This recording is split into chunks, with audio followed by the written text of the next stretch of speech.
Welcome to another episode of the Top Corner Podcast, and today is 6/9/25.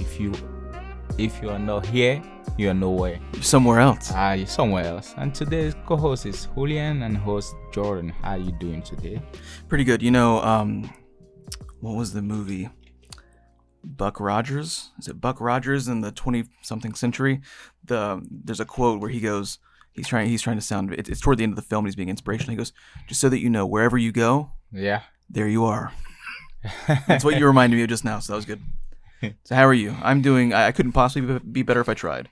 Doing great. Amazing. Fantastic, man. Okay, don't lie. You're not doing that well. Come off it, man.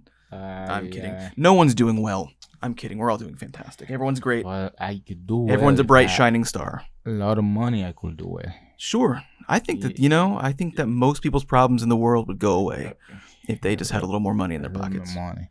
They say money is not money doesn't bring happiness, but sure, I would tell you what, money can buy some happiness.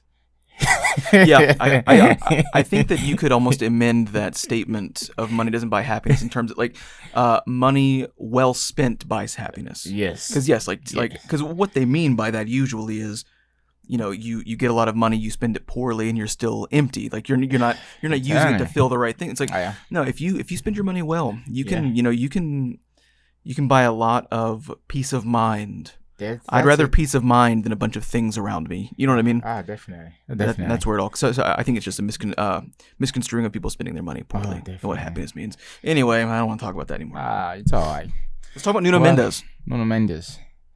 Man, Nuno Mendes might be the word best is just so thrown around. Sure. But I think he is the most promising left back of this season overall. I mean, club, national team, all combined together, promising in terms of efficiency, in terms of style of play. So when I see him, I actually see Marcelo, because but the difference is that he defends very well, and he himself said it. His idols are Marcelo and one other person, because the attacking style, he got it all down to the T. Yeah. He's so pacey, and I think that Ali Mourinho said it pretty well on ESPN. He was like, Nuno Mendes is a fullback. Well, we'll see. We'll see what happens, because it's like he doesn't ever play like one, and it's not like a situation where somebody kind of plays as a defender. Alphonso Davies comes to mind. When he's at Bayern, he plays as a fullback. Yeah. But for the Canadian team, he tries to push himself more as a winger.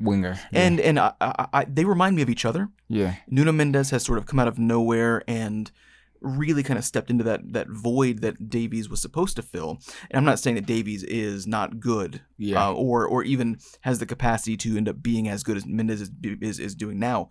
But I mean, you remember 2 years ago, he was supposed to be the best left back in the world, no competition. And I agree with you. I think that Nuno Mendes is one of the best left backs in the world. The question is, who is actually competing with him in that role? That position, who really back, is? Yeah, no, not really, because it's been a while that we have seen a world class left back. I think the closest, not even the closest thing, I think the brightest star that would be in that conversation would have been the guy you just mentioned, Alphonso Davies.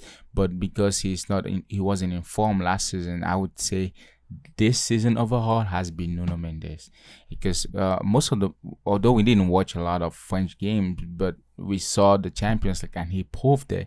And every time, but it was like, oh, that Nuno Mendes guy, he's something else. But after all, when you see like the end of the season, it's like, this guy is he is a phenomenal talent. Yeah. It's someone to watch in the next 2-3 years. He got pace.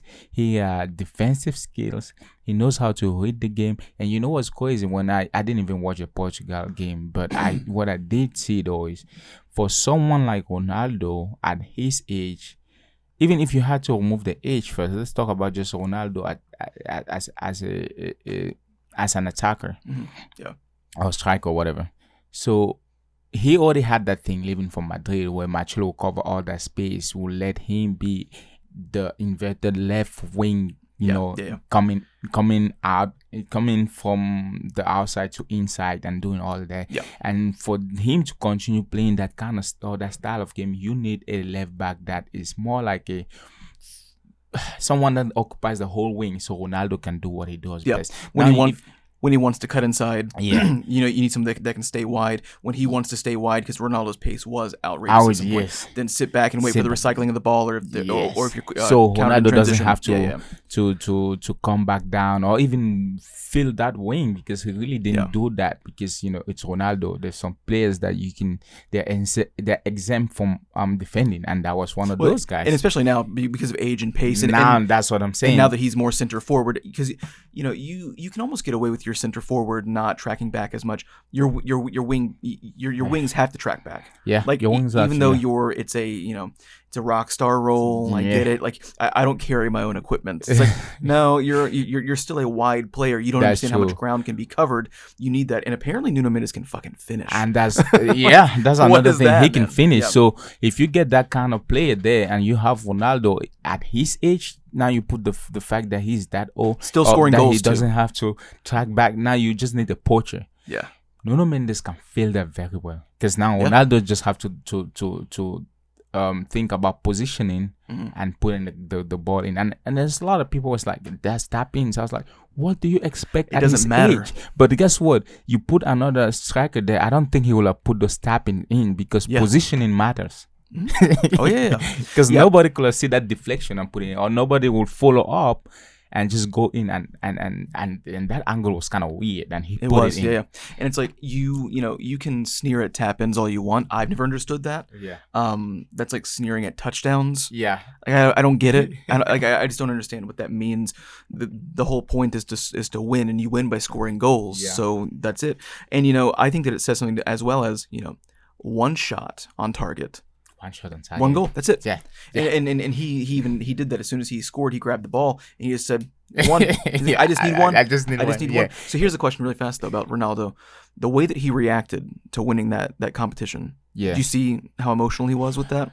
And I'm not looking down on it. I feel like there's a little more in that than Portugal taking home silverware. Do you think that this might be do you expect him in the starting lineup for the World Cup next year? That's crazy though. I do expect him to come in, because I feel like that will be his last World Cup. Yeah, but without a doubt. Yeah, yes. But I don't feel like I don't think he should be the starter. I don't think he can be the starter. Yeah, because they played the semifinals and the final in this little cluster. Yeah, he played 2 games back to back within a 3-4 day span. Yeah, and he was subbed off in the 88th minute. He pulled something. He can't make it through the group stage and the knockouts. Yes, in that way, you can sub him on for the last 15 minutes. That's what I was. If you need thinking, a goal, yes. If you need that goal that he scored, maybe that's what you can do. But he can't start anymore. No, I don't. I actually don't want him to start, just because you might be robbing a potential striker of the things that Ronaldo don't bring to the table anymore, which is speed, defending, and also reaction on the ball when it pertains to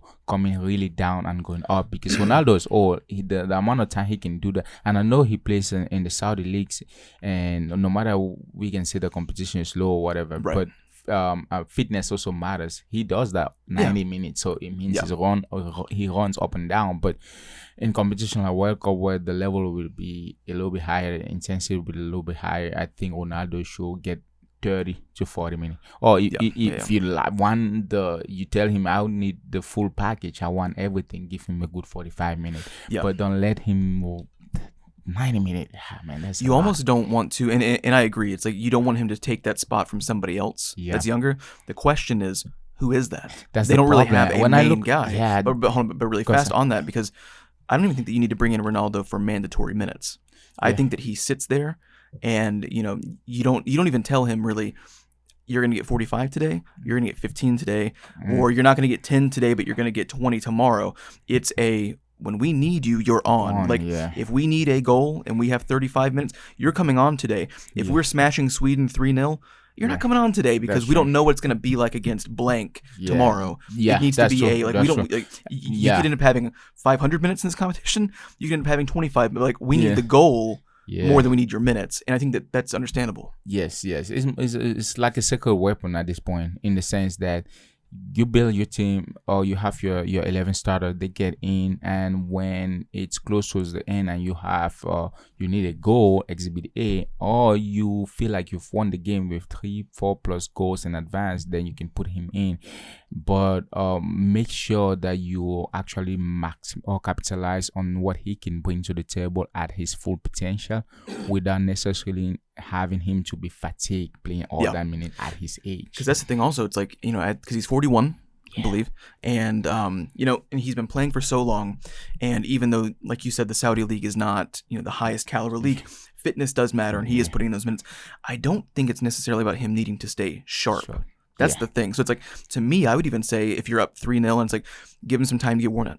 He's been doing this for 20 years. I don't think he needs to get warmed up. I really do think that he can just, if he needed to, he's 41, so he'll get out of bed, he'll stretch a little bit, but he'll go score a goal. Yeah, like he can do that, and I think that you need to maximize that, and that could turn this World Cup run into, like, that's your guy. Yeah, that's your Ibrahimovic when it's late. Because when you look at that Spain team, actually they have the players to play. Yeah, they do. They have Bruno Fernandes. They have Vitinha in the midfield. Mm-hmm. Their defense is solid. They have pace and hard workers. That's what I'm saying. Yeah. It's like they not actually, you can't hold them out like that. Yeah, sure. They have the players, and with Ronaldo, which has become the guys who really astute in the art of scoring goal. Yes, because now he understands more positioning and less energy waste. Yeah.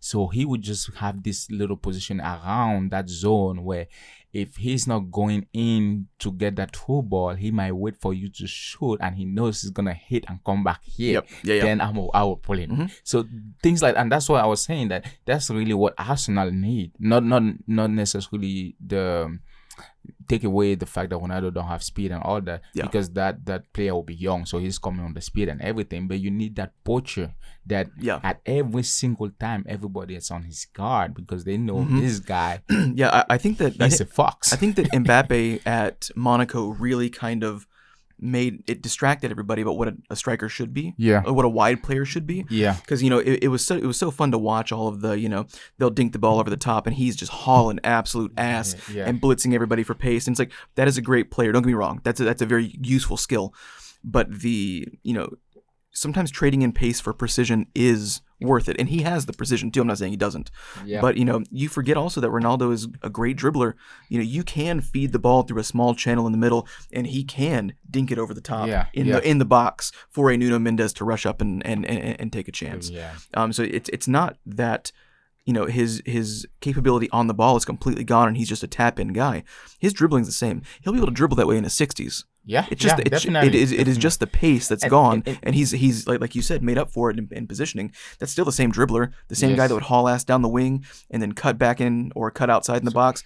Same guy, same skill set, same talent. You know what is crazy? We say all this, but this is crazy because even at his age, he wants to always put the effort. Man, he came down defending. That was crazy because I was like, I just saw some highlights, so I don't know how much he did that in the whole game.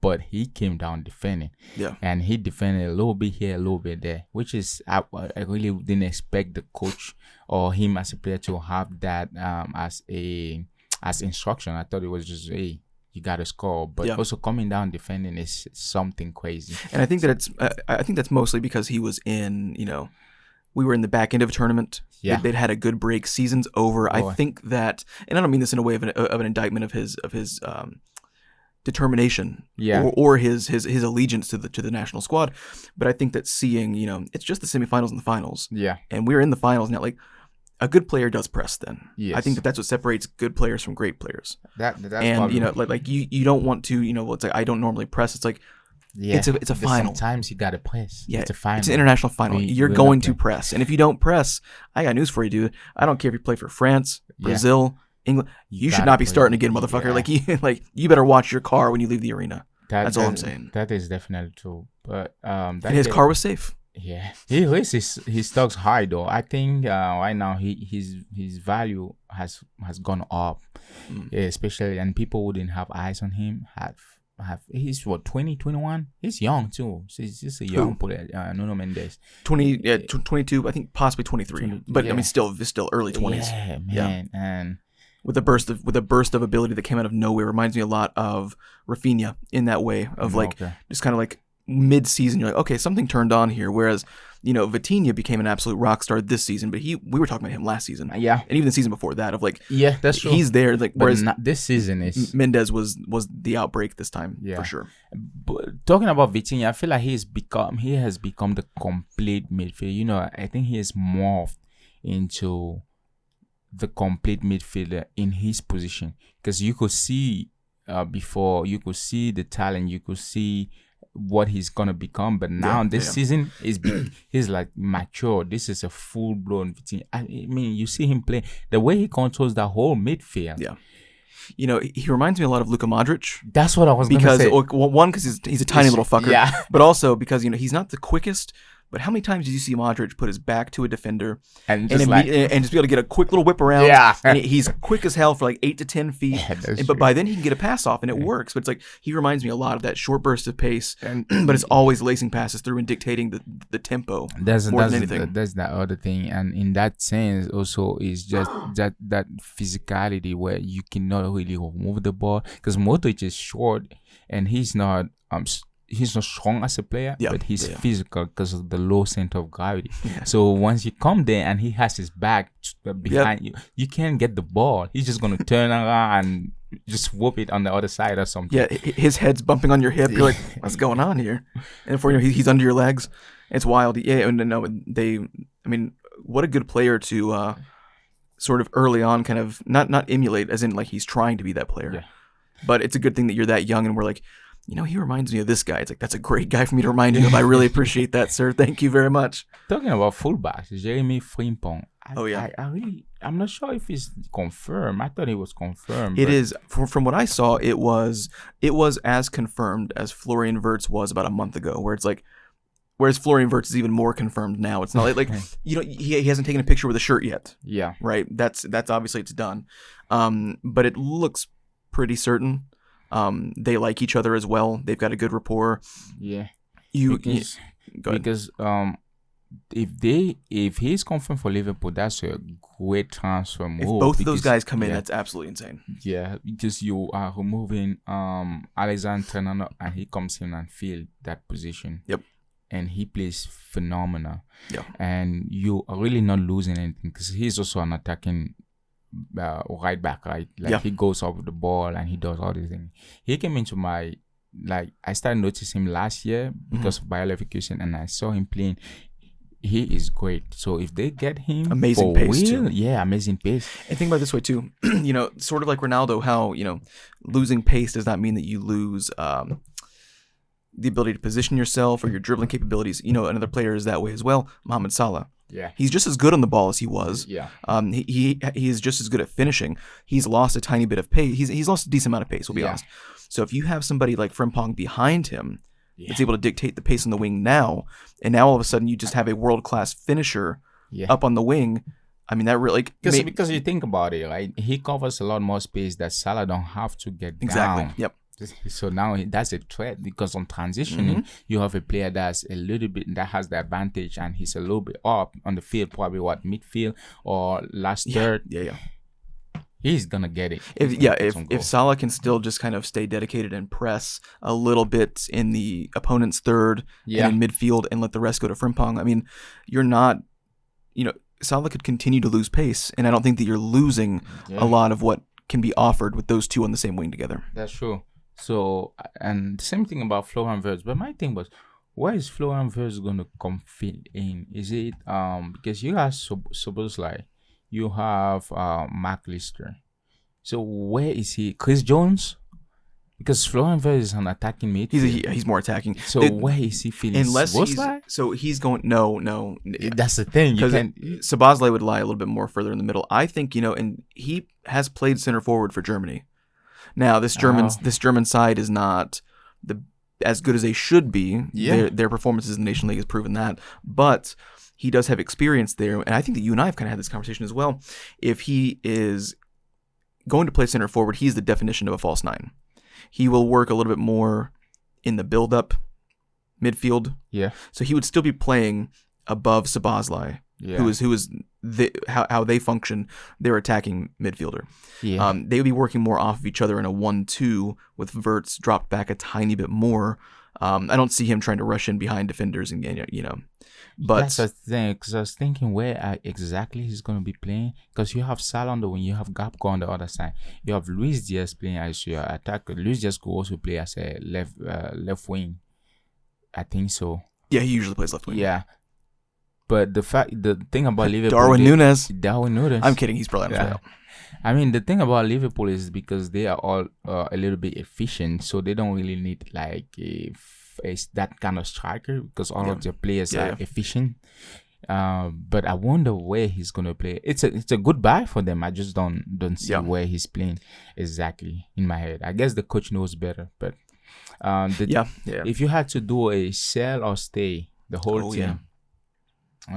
Starting from the defenders, because I think Alisson is not going anywhere. Oh yeah, no.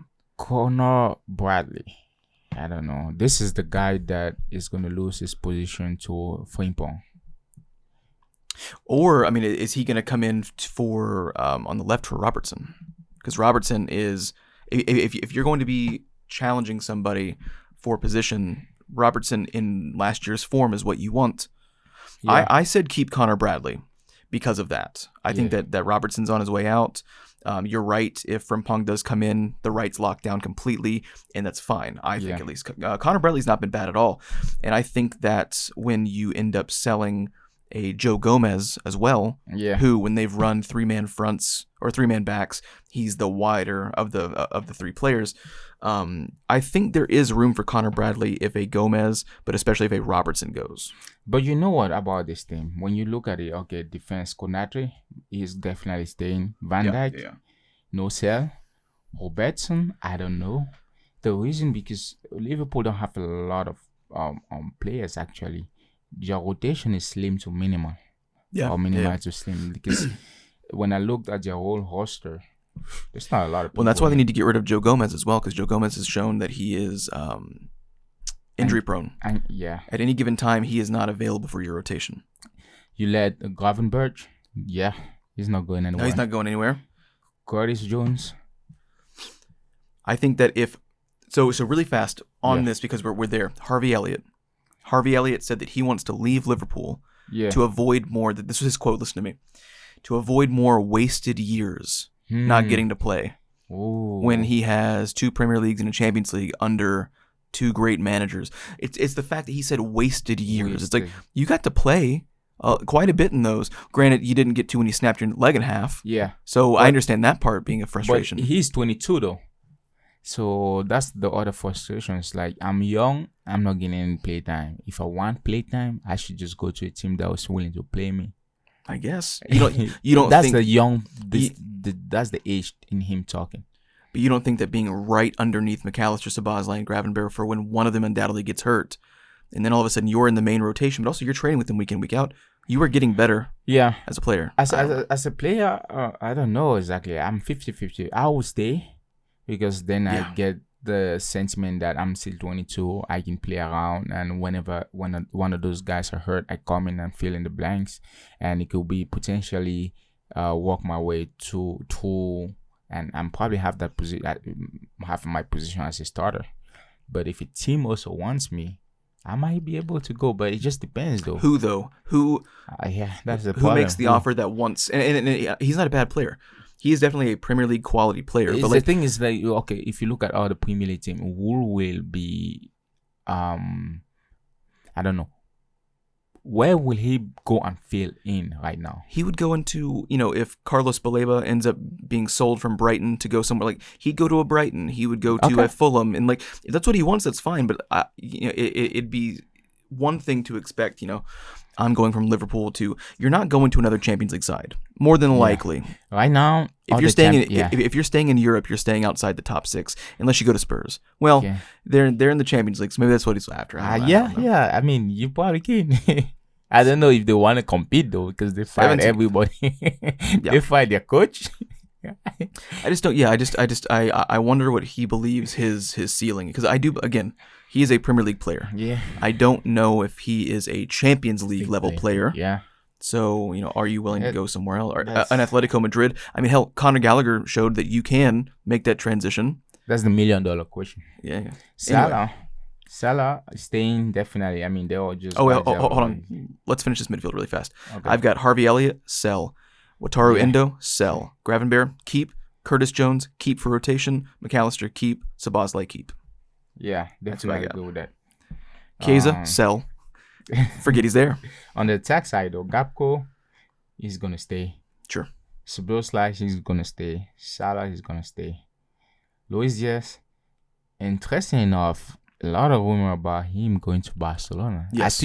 I still don't know why Barcelona want him, but I can see why, because if they're thinking about not buying a striker for Rafinha to completely fill that hole, and then they will need a left wing where Luis Diaz will come and fill in the blank. And Luis Diaz is really for good his pace, not for his finish. Yeah, no, not for his finish, but for his finish. Yeah. So I don't know, man. If I'm Liverpool too, I make sure Luis Diaz don't go, because you will have to replace Luis Diaz if he goes, and that's gonna be hard. Yeah. Keep Diogo Jota. Yeah. Especially for rotation, because like I would have Chiesa sold. I would say Chiesa. Definitely. Diaz, if he doesn't want, because he's shown that he doesn't really want to be there that much longer. That's the thing. So let him go. His stock is high right now. He's get the money. He's improved since the last time that we were talking about whether he was good enough for Liverpool or not. So he is. Sell him while the price is high. And at that point, in your forwards, you still have Salah, Jota, and Gakpo that would be your starting three. And I can think of worse starting threes in the Premier League. But they would need one more forward for some sort of rotation. And they will. Yeah. Then how about keep or sell? Arsenal. Arsenal's then. Keep or sell. In the crazy part is, there's a lot of rumors about Zubimendi coming to Arsenal. Those are about as official as the Frimpong Liverpool. Like they're pretty certain. So have you watched some of his game associated that and the national team? Yeah. What do you think about him, and why is Arteta so adamant to get him? Because I think Arteta is trying to get that Sergio Busquets kind of guy. Yeah, I was gonna say he covers a lot of ground. He's not the guy that like sits back as deep as the center backs, but he has the pace to cover that midfield and sort of clean up before he gets to that back line. I think that he is the perfect replacement for aside from Tchouaméni. I think Tchouaméni would be a great one to kind of come in and take care of that Partey, Jorginho holding midfielder role. I mean, I would be all for that, especially if it looks like Jorginho is guaranteed to be out, but Partey is still in discussion. Jorginho has already signed a contract somewhere. Yeah, he's gone. Yeah, he's gone. So for Zubimendi, I would say I can see why he will work well in the Arsenal team. Yeah. In that midfield. There's already a spot for him in that regard. He brings what Partey brings to the table, but the difference is the horizontal drawing of the team. Yeah. What I mean by that is when Partey doesn't do that much of this anymore because mobility and age. That's what I think. Fitness and age are the issues that cover up with Zubimendi. Yeah. Because he also splits the defense with passes like Partey. He does all that. But that one thing where you can go horizontally from one side of the pitch to the other side so you can see clear and split the defense from left or right. Yeah. And having these through balls just coming in. And also dragging the opponent on one side. I was going to say, horizontal movement without killing the forward momentum. Yes. You're opening the channels up, as opposed to this last season that was kind of gone. And you saw a lot of horizontal dribbling with lack of moving forward. It's like, no, you're opening up the defense for those options, whereas it never felt that way last season. They're very stagnant. And the Zubimendi is also an interesting player because he takes less risk in a sense. So although he does long balls, but he does more short balls doing this, and which will be good for someone like I say good because in transitioning. One of the reasons that Odegaard didn't perform as much as he performed 22-23, I also think that the fact that he has to come down and fetch the ball is a problem. Yeah, I agree. Because now you a lot of fitness is involved, and you basically that's not his position. He was more concerned with midfield tempo rather than attacking creative passes and tempo. Yeah. So if you just have him up there, and you have that guy saying that short pass because Zubimendi is more of an efficient guy. So if he doesn't see the pass, he doesn't do the long ball. He just does the short ball. So in transition, that will help. So. And you need a guy that's in the holding midfield that can get those quick short passes out to alleviate pressure. And then you have Declan Rice in the midfield actually dictating the flow of build up. And then you have Odegaard that's more concerned with the final two touches right before the forward line gets their deal with the ball. So I mean, those three in the midfield working together in that chain, I think that could work really well together. Then keep on selling. Let's start from the defense. Well, David Raya is not going anywhere. No, not going anywhere. I would say go ahead and sell Ben White. Neto. I was going to say sell the backup keeper because he's 32. Go ahead and grab a young guy from and kind of just keep that fresh. Ben White. You selling him? No, keep him. Keep him? Keep him. He has some fitness issues, but keep him. Keep you? I would say sell him if you don't sell Tomiyasu. Or sell Tom. Like, one of them has to stay because, Kivior is very versatile. Yeah. He did kind of cover a little bit of ground from injury this past season. He didn't play as well as either Gabriel or Saliba, but he can fill those roles. Tomiyasu does have a fitness problem. Yeah. I would be aiming to sell Tomiyasu for that purpose, but keep Kivior for that reason. So you need somebody to be able to fill, because someone in the back is going to get hurt at some point. He's shown he can step in for that. Tierney? He's already gone, pretty much. He's already gone? Yeah. Zichenko? I'll sell him. Sell him. Sell him. Oh, Party? I'll sell him. I'm not going to lie. Unless he's my rotation guy now that does the same thing. Yes. And if I get Zubimendi, he probably can stay for the rotation because they both doing the same thing. But one is more fit than the other. I would say keep Party for one more season for that purpose. Okay. That's me. Declan Rice? Sell him. Sell him? I'm kidding. I'm kidding. No, Jesus. Man, this is 150. This is investment of the past. Oh, Mourinho like to say, this is royalty right here. Yeah, for sure. He ain't going nowhere. Sterling was the dumbest move. I know Arteta is good, but this move shouldn't have happened. But what do you do with him? I think he was on loan. He's on loan. Yeah. So send him on back. Wanyeri? Keep him. What do you think about Wanyeri this season? He has shown that he has the same skill set and potential as a Bukayo Saka. So he's really good in rotation. I think actually that he could even play as a center forward for rotation. I think that he has that level of finishing. Yeah. Although he is almost as deadly as Saka cutting in from the right wing. Yeah. It's wild. But that finish that he has on him is so impressive that you're like, I wonder what it would be like if he spent a little bit more time in the box and less on the wing. Developing and morphing into his real form. Yeah, and he's come up from the academy. Yeah. He's not on massive wages, but you also didn't, spend a ton on buying out a contract to get him in. Those are the guys I think that you absolutely keep. And he's just 18. Exactly. So he's not leaping to go anywhere else at the moment. And he is not even at his peak is something. His early peak, he's not even mature yet in a sense. Yeah, so sure. That's a lot of potential. So leave him in there. Yep. Gabriel and Saliba both keep. Gabriel he extended until 2029. Yeah, he just resigned. Yes, sir. Was he Saliba? Do we know where he stands? When does his contract 2026? I believe it's 2026. So okay. So one more season. A good year with him. They'll likely try to renew with him this season. Yeah. Talking in that midfield, Odegaard. You selling or leaving? Keep him? Keep. Yeah. Oh, Saliba's under until 2027. Oh, that's good. Oh, Havertz. I think you have to keep for rotation because you're not going to be able to get because right now you really need a replacement. You need someone on the left wing. And a number 9. You still need left wing. I think Lewis Skelly does the job now. Left wing. Oh, left wing. Yeah. That's right. Because Martinelli doesn't have the finish. Yeah. And Trossard is either on fire or is absolutely vacant, and he doesn't have the pace to get anybody to take him seriously on the wing. He's a crafty guy. Yeah. I think that he actually plays a little bit better as center forward than needing his pace because he never really had to begin with. You know what's crazy? I would definitely sell Martinelli. I'm not a link trader. I would keep him for rotation if you got somebody like, because Rodrigo's been heavily linked, especially the last week or so. Yeah. He obviously takes over number one, but you do need somebody that can come in and wear defenders down late in the game. And whether or not he's a finishing threat, you can't just let Martinelli scoot his way down for 20 minutes even though you're tired. You know what I mean? Like there are reasons to keep him around. How about Merino? You selling? No. I think that he is also very versatile. I think that he, like Havertz, he might not be in your starting 11, but the key to making these championship winning sides is having a bench that is as close as possible to being your starters. And that's what's slowly taking place. If this transfer window is really making up some ground, now all of a sudden you've got some Manchester City conversation of, Marino's coming off the bench. Yeah.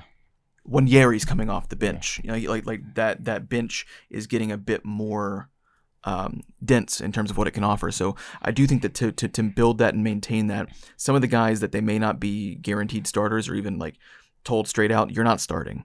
Gabriel Jesus then. He's got to go. He's too injury prone. Great talent, man, but he can't stay fit. And if you can't, that's the thing. You either have to come in because you're an absolute rock star, or you're on the bench just under the talent cusp of the starting 11, but you have to stay fit. Timber. Keep. Great right back. All right. The one thing, at the beginning of the season, I thought Arsenal, not really I thought it was a thing. They needed a left back, but I'm so happy they just got Lewis Skelly just pops in. And right from the academy, right? Yeah. He and Wanyeri both, playing man. that good. They both just showed up. That level. Yep. And he just have 20. He don't have a lot of games on the professional level. I don't think people understand that. They both walked up and said, "It's all right, boss. Save your money." Yeah. So I think on that side, Arsenal got covered. So in this sense, I think if Arsenal just get a left wing and a creative midfielder. But I wonder though, because if you get Zubimendi, you probably don't need a creative midfielder. Other guys and Declan Rice can probably now get real in playing in their respective position without having to worry about defending or covering the midfield or being a holding midfielder sometimes. So the real issues were holding midfielder, center forward to score goals, and then left wing that's a bit more consistent on pace. And then after that, like I said, trying your best to maintain some sort of improved depth on the bench. Not only just bodies covering positions, but trying to keep that separation of talent between the starters and the backups as close as possible. They also were linked to Gyökeres, but I don't know why there's so and Benjamin Sesko as well. Yeah, there's so much linking, no action. So my thing is, they've been waiting longer than a lot of teams lately, and it's not been the worst thing, but it's also not yielded the best results. Like they've got Marino, they got Partey, they got Rice, after kind of stalling a little. Saying, okay, cool. You did sign Sterling because you're out of options. You missed a center forward. So it's like you're not batting 100 on this tactic of let everybody else kind of fight and we'll sit back. Like you might need to go ahead and put your hand in the cookie jar a bit more. That's true. Yeah. All right. Manchester City, keep or sell? Oh man, yeah. Keep or sell City. I even said this last time. Probably I can kind of see it. The fact that Pep Guardiola realized he got one more year or extra amount of time. Yeah. It's like, all right, let me try to do something, because there's a lot of transfer going on too on their side. I'm starting from the striker down. Okay. Haaland. Keep. Of course, he's not going anywhere. Did you see him? Norway? I did not see the. They demolished 3-0, wasn't it? I think it finished like 5, bro. Oh wow. Yeah, they just demolished. No, I didn't think Norway had that in there. I knew it's like one of those national teams where they have one guy. One or two, yeah. One or two guys where they don't really have the other guys are like, but they were pretty great. What about Marmoush? Marmoush, I wouldn't sell him. He just got there. Agreed. Yeah. So that's the issue that they have with some. So we'll get to that. There are some of these guys that I would sell, but you can't sell because they haven't been there that long. So let's keep going. Gundogan. Sell. Jeremy Doku. To be honest, I'm selling Jeremy Doku. I sell. It's like, I know what he brings, and Pep Guardiola saw it too. But I think I think he's not satisfied with the end product, which is his problem. It's clear, it's like that's the thing. He's played enough, and he's shown enough. It's not so much that you're like, one or two missing pieces and we're there. We got to just work on some things. It's like, you know exactly what you need to work on. Yeah. And there have been time and time again where if somebody was more skilled in that finishing area, there are goals. Yeah. He's shown you so much of what he's good at. Yep. And because there's that one little slip to his game, it's so clearly defined and it's such a clear issue. And he's had so many minutes to fix it, man. He's had so much great training that it's just not where it's supposed to be. It's not going to just pop up overnight, I don't think. Nico Gonzalez. You know, he just got there too, huh? This fucking squad just got there. He's one of those guys that you keep. He's not on massive wages. We still don't really know what he's going to be yet, just like Oscar Bob, just like Mateus Nunes, just like, what's his name? Savinho, just like Vardiol, just like Kusanov, just like Rico Lewis. And some of these guys I would sell. Yeah. But I'll just go ahead and say it really fast. Some of these guys I'll say to keep just because how much stock you lose if you sign a 4-year deal and your team's trying to offload you after the first season. Yeah. You don't even want to do that even if you don't have plans for him in the squad because everybody's going to see that. They're going to remember how much you paid for him. And then whatever you're asking for him is obviously way too much. Yep. So you're not going to get. So you almost need that extra season with them, whether they're good enough to be there or not, to try to improve their stock as much as possible to then get them out of there. But a lot of these guys are suffering from that right now. That's true. Silva, Bernardo Silva, Salomon. Yeah. Guardiola. Vardiol, yeah. I'd say you got to keep him because you need people at the back. But he's one of those guys of like he's not good enough for the squad. But you can't sell him right now. Akanji. I would sell him. I've never been impressed with him. I think that he has been around long enough. But at the end of the day, I don't know if you can afford to. I would keep him. I think he's just dropping form this season. That's what. And last season too. Don't forget that. Ruben Diaz. Keep him. Keep him. Oh yeah. Mateus Nunes. I think you have to keep him for rotation at this point. You're keeping half these guys for rotation. You're definitely keeping Ederson. He's the goalkeeper. I would sell him. You sell him? Yeah. Who would you bring then? I don't know, but the issue is that you can't deny that he's been out of form long enough that Stefano Ortega has been the starting keeper for half the season now. Oh, that's true. So like that's the thing. It's like there's something else. It's not just injury and it's not just being out of form. He's been in the squad. But Ortega has still been starting over him. That says quite a bit to me. Ake, you sell Ake? I would, but he's too injury prone. But that's the thing also is that like, do you want to sell him at a low price because he's injury prone, or do you want to keep him on the roster and have him play a couple games and get hurt? Yeah. I'd say sell Ake. Nico O'Reilly. You got to just keep him for rotation. Yeah, this guy's he's young. The rest of the team are really young and they just got. I would sell Stones though. I don't know why he's still there. I would keep him. You keep him? I'd keep him but again, he's also injury prone. That's the thing. Kovacic, I would keep him, but I don't know. He's also getting there. I think he's past his prime for sure. I think that you would rather. I think Oscar Bob in the midfield is actually the most promising of their midfield guys that are young. Okay. So if you want somebody that can sort of hold up play and dictate the flow, I think Oscar Bob might be your best guy for that. Right, so I would actually sell Kovacic and say, you know what, Bob, Oscar, your time's up, man. Here you go. You're starting. Good luck, son. Yeah. You don't have Gundogan and KDB out there anymore, and I don't even think you were alive when David Silva was playing. Yeah, definitely. I'm kidding. Definitely. Pedri is definitely coming back. Is it Pedri? I keep forgetting. Rodri. Yeah. They wish they had Pedri. Nah, everybody wished they had Pedri. Hey, I think I heard rumors they wanted Pedri, City or something like that. That makes total sense. They need the engine back in the midfield for sure. Yeah, but I don't think Barcelona is going. No, they're not going to say. But I get why they would want somebody. They need at least one other person like that. Do we have enough time for Madrid? I actually didn't do Madrid's, but we can. Yeah, sure. All right. Let's lay it down. It's just a keep or sell. Keep or sell. Mbappe, he just got there. Yeah, you keep him. He spent too much. Well, he really didn't spend, but Endrick, you keep him. I think you keep him for now, yeah. Bellingham? You keep him. Modric is gone already. He's gone. Yeah. Modric might be getting a year contract to play at AC Milan this year. Okay. It's crazy because, and you saw his game against, I think it was today, but man, he had a pass. You can just go watch the highlight. It's surprising that he's playing at that level for a midfielder. That demands a lot. Yeah. He played all the minutes. Well, and then Milan, they were looking to, because City were interested in Tijani Reinders. Yeah. So it's like, it's not quite a 1-for-1 because I think that Reinders is actually one of the better eights in Europe at the moment. But if you're going to get good money for him, and City are willing to pay probably more than what his real value would be because they are desperate and they have the money, yeah, I mean, maybe that's not a bad idea. I don't know. I would keep him, but they're likely going to sell. They're likely going to sell who I think they should keep and keep who I think they should sell. Yeah. I think because I would keep Tchouameni. Yeah. But I'm happy if they want to sell him. They're going to keep Camavinga. I think they should sell Camavinga. If they're going to sell one of the three, one of the Valverde, Tchouameni, and Camavingas. Yeah, Valverde. I don't think Valverde is going anywhere. No. He's the product. Yes. Guler. Keep him. Keep him, but I you know what? I want to see what Xabi Alonso is going to do to him. But for sure. Today I was reading a report that Xabi Alonso, although he's trying to get Guler to his form so he can play in, and he got a whole training set up for him. Yep. Because he wants him to be 100%.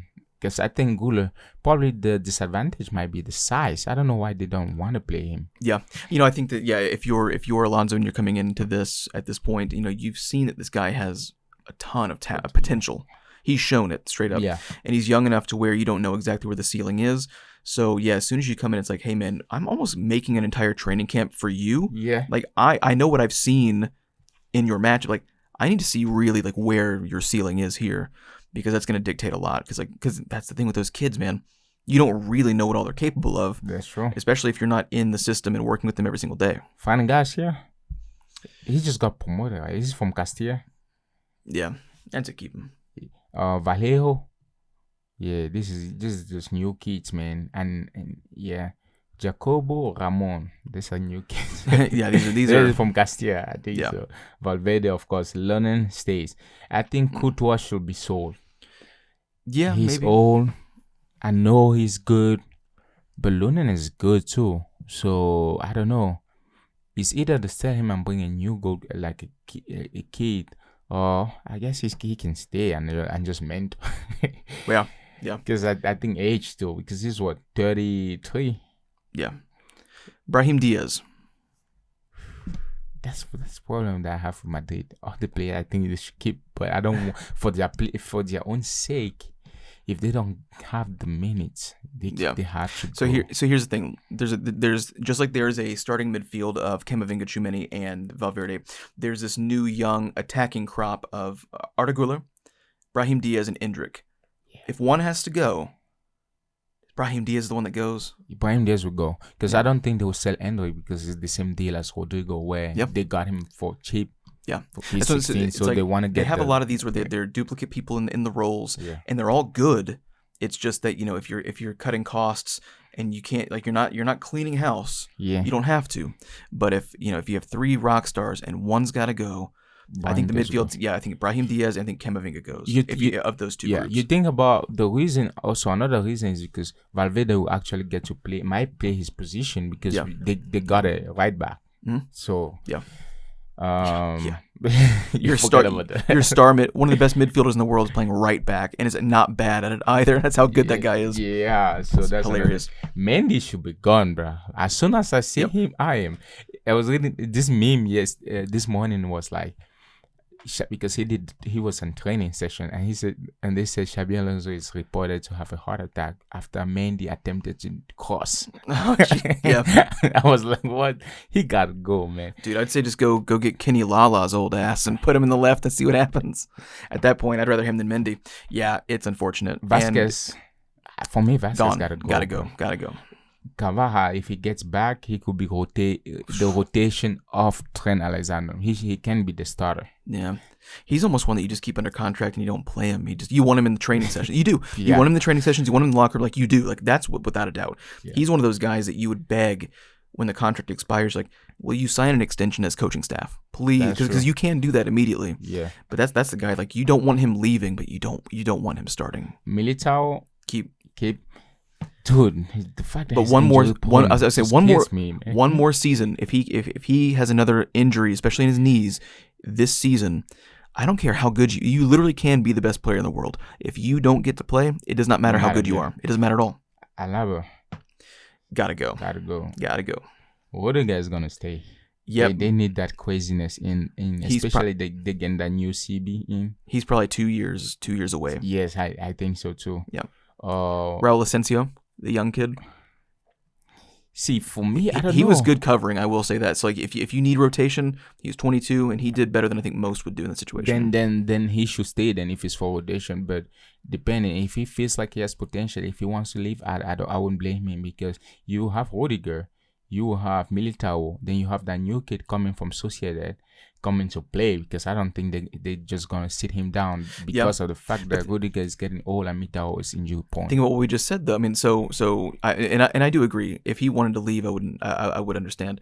You're 22. Yeah. Dienhausen is 22 or 20, so you're not competing with him. You're competing with the position next to him. Yeah. And in that, you have Rudiger, guaranteed 2 years, and Militao, who could, if you know, even if he gets hurt every single year, he's so good at times. You almost say fuck it and like just let him stay, and it's like you accept that he plays half the season. Like I think that he would get minutes if he stayed, even with Dienhausen coming in because of that. The one thing that though I like just piggybacking off your point, since these are big teams, they play a lot more games than the average team. Then yes, if I'm him looking at it, I'm like, okay, I'm at Madrid, and these guys I can recognize guys that will be leaving in the next 2 years or too much injury prone. I might end up getting the position. You're getting more matches in the Champions League. You're getting a lot more in the Copa del Rey. Yeah, you're expected to get extra rounds in that. So yeah, I mean you're guaranteed more play. So I think he would start more than most people would expect. Alaba, even with them in there. Alaba's got to go. Oh yeah, he's gone. Camavinga stay. He's injured now. Yeah. But well, Vinicius. We disagree on that one. Well, Camavinga, I don't think a coach would want to say it because as much as Tchouaméni is good, the one thing that Tchouaméni don't have is the adaptation. That's my fear. I guess. You know, I've seen Camavinga look a little lost in the midfield at times. I'll say that. He tries to do too much and he gets straight lost. That's true because I think that's also instruction given to him where they need him to do too many. That's why he's been doing too much with him and the other guy. What's his name? Valverde. They do too much than. But Valverde adapts much better. We will say that. We will agree with that at least. I kind of would disagree. Because Valverde, he adapts better than Camavinga? He adapts on one wing. Because Camavinga has played left back, but he's playing in defense. But I'm talking about Camavinga getting lost in the midfield. He's playing in the 6. Let me give you, and he's playing the 8, which Camavinga don't play in the 8. Yeah. No. Valverde don't play in the 8. Sure. But he playing left. He's playing all the left position from top to bottom, bottom to top, which I think is good. It's never gone lost, but for Camavinga, being lost in the midfield depends on what instruction he's getting. That's what I feel. Yeah. But he's playing too much holes there. See, that's also where I think that's why it would be difficult for them to choose Tchouaméni or Camavinga because Tchouaméni is not good at defense. He commits so much errors, but when he's at 6, that's his maestro position. It's either he's gonna be the 6. Or Camavinga is going to be the 6. But Camavinga can play ahead of him. So that's where I don't know exactly. If I want to sell one, I'm not sure exactly. Yeah. But me personally, I'm not sure. Depending on what the coach needs them, that's where the dilemma comes. If I'm one of those guys I want to leave, I leave. Oh, yeah. Yeah, I think that both of them at this point would be okay leaving. Yes. If I'm one of them, if I want to leave, I'm leaving. Yeah. Because you will have clubs that will come for you. So I don't know. Yeah. Vinicius stay. Rodrigo wants to. I don't know. He already said he don't want to leave, but there's so much rumors linking him to Arsenal. So I don't know. See, my answers would be the opposite of what you're saying here. Leaving Rodrigo, Vinicius. I would sell Vinicius for an insane amount of money, and I would keep Rodrigo. Okay, I can see that working too. Like a lot of money, more than I think that he. It's rare that you get more money than you think your own players actually. But Vinicius, where will he go then? I don't know. You know what? If you want to sell him, I think he will be good at Arsenal. But the problem is that the team will have to be built around him. Yeah, exactly. And we've already got a left winger that's fast but can't finish. So I don't know. I'm not saying they're the same quality. But what I'm saying is no. But the difference is that he finishes and he shows more in big games than most of your guys, except for Saka. Sure. I mean, he's an upgrade from Martinelli, but Yeah. that's not the kind of left winger that I think that Rodrigo would actually do better in that system and be a better finisher than Vinicius would in that system. That works too. Because I think that Rodrigo is already a better finisher than Vinicius Jr. Period. I cannot disagree. That's why I disagree because Rodrigo hasn't proved to me that he can get up there in goals, whereas Vinicius have proved to me already on 3 seasons that he's been best scorer of the league. So that's where I'm like, I don't know. Brahim Diaz, yes, we already talked about it, but they have a lot of injured guys actually. Xabi Alonso just promoted 2 guys today again from Castilla to Madrid. So I think he's looking into having the players that from the academy up there. Yeah. And right now I don't know if they're linked to someone else, but they probably got the transfer they needed. The right back and the CB. Yeah. They still need someone like Modric, which I don't know. Everybody needs a Modric. Oh, no. Or Toni Kroos. They haven't replaced Toni Kroos. They're trying to say that Enzo Fernandez could fill that role. I think that McAllister could fill that role. Who? McAllister from Liverpool. Yeah, but he's not gonna leave Liverpool. I mean, like the way if they broke their current mold of just waiting for people's contracts to expire and actually made a deal like big boys, I think he'd go. You think he'll leave Liverpool? I think Liverpool, well, as a club, I think that they're kind of opposed to not taking a deal if it's there. Like they're not going to get ripped off just to get him out just because Madrid asked nicely. But if you're asking for a good amount of money, I mean, it's more about the tactics and the players here at Liverpool, and we've seen that for a while. They turn above average players into world class players, as opposed to forcing world class players into a system and hoping that it fits. They shouldn't be scared to let him go. I think that they can mold somebody else into that quality. I think that they can. Those are difficult positions though to find like someone right on the money. I can see it. Well, go subscribe. Do it. I'm tired.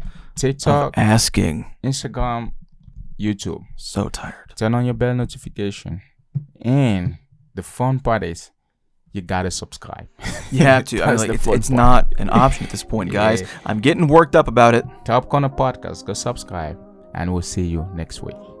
Goodbye. Bye.